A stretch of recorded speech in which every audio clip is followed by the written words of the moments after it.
guy, and John Winston had his eye on him. Here's how it went down.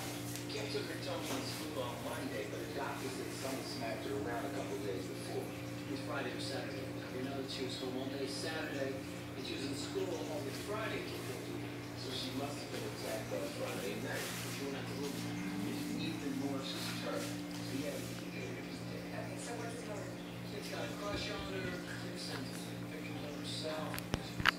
Friends invites her over. And when she gets to Little Neck, she says she sexed it by mistake with the ballistic on her.